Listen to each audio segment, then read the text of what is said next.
Bismillahirrahmanirrahim. Assalamualaikum warahmatullahi wabarakatuh. Perkenalkan, nama saya Yurika Ika Apriani, NIM 203200263 dari kelas PGMII.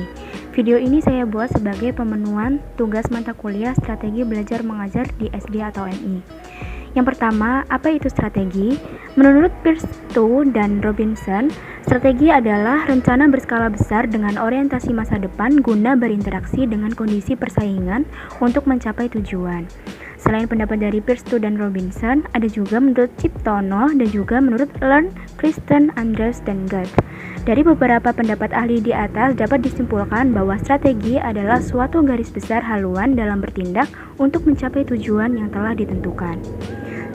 Selanjutnya yaitu perbedaan strategi, teknik, pendekatan, dan metode pembelajaran. Strategi pembelajaran adalah setiap upaya yang dipilih atau direkayasa sedemikian rupa untuk mencapai tujuan pembelajaran yang efektif dan efisien. Selanjutnya, teknik pembelajaran adalah cara yang digunakan oleh seseorang dalam mengimplementasikan suatu metode, yaitu cara yang harus dilakukan agar efektif dan efisien. Pendekatan pembelajaran adalah cara pandang melihat dan memahami situasi pembelajaran. Pendekatan ini dibagi menjadi dua, yaitu pendekatan berpusat pada guru dan pendekatan yang berpusat pada murid. Selanjutnya yaitu metode pembelajaran adalah cara yang digunakan guru dalam menyampaikan bahan agar tujuan atau kompetensi dasar bisa tercapai. Pengertian belajar dan mengajar. Yang pertama, belajar. Menurut Sujana, belajar adalah suatu proses yang ditandai dengan adanya perubahan pada diri seorang yang memiliki berbagai bentuk seperti perubahan pengetahuan, pemahaman, sikap dan tingkah laku, keterampilan, kecakapan, dan kemampuan serta perubahan aspek-aspek lain yang ada pada individu berkat adanya pengalaman. Selain menurut Sujana, terdapat juga pendapat menurut Slameto. Nah, dari beberapa pendapat di atas dapat disimpulkan bahwasannya belajar adalah suatu proses yang ditandai perubahan pada diri individu secara keseluruhan sebagai hasil pengalaman individu dalam interaksi dengan lingkungannya.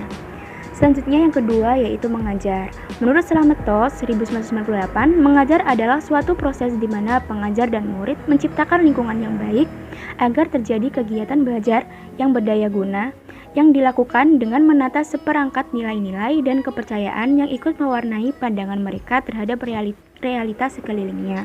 Selain menurut Slameto, terdapat juga pendapat menurut Nana Sujana. Nah, dari beberapa pendapat di atas dapat disimpulkan bahwa mengajar adalah proses menyampaikan ilmu pengetahuan oleh pendidik kepada peserta didik. Konsep dasar strategi pembelajaran. Yang pertama yaitu spesifikasi dan kualifikasi perubahan tingkah laku yang diinginkan sebagai hasil belajar mengajar yang dilakukan itu. Maksudnya perubahan perilaku dan kepribadian yang bagaimana yang kita inginkan terjadi setelah siswa mengikuti suatu kegiatan belajar mengajar itu harus jelas. Misal siswa yang tidak bisa berkalian, kemudian hingga akhirnya dia bisa menghafal perkalian. Yang kedua, memilih cara pendekatan belajar mengajar yang dianggap paling tepat dan efektif untuk mencapai sasaran. Bagaimana cara kita memandang sesuatu persoalan, konsep, pengertian, dan teori apa yang kita gunakan dalam memecahkan suatu kasus agar mempengaruhi hasilnya. Yang ketiga yaitu memilih dan menetapkan prosedur, metode, dan teknik belajar yang efektif. Metode atau teknik penyajian untuk memotivasi siswa agar mampu menerapkan pengetahuan dan pengalamannya untuk memecahkan masalah. Yang keempat, menetapkan norma-norma atau kriteria keberhasilan sehingga guru memiliki pegangan yang tepat dijadikan aturan untuk menilai sejauh mana keberhasilan tugas-tugas yang dilakukannya. Selanjutnya yaitu belajar mengajar sebagai suatu sistem.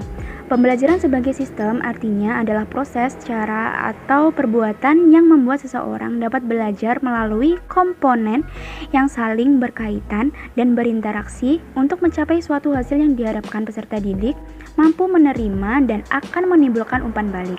Komponen-komponen sistem pembelajaran antara lain yang pertama yaitu tujuan apa yang akan dicapai. Yang kedua, materi apa yang perlu diberikan. Yang ketiga, metode dan alat apa yang akan digunakan. Yang keempat, kondisi siswa bagaimana yang dapat membelajarkan siswa. Yang kelima, prosedur apa yang akan kita gunakan dalam evaluasi. Demikian presentasi dari saya. Ada kurangnya saya mohon maaf seterusnya. Wassalamualaikum warahmatullahi wabarakatuh.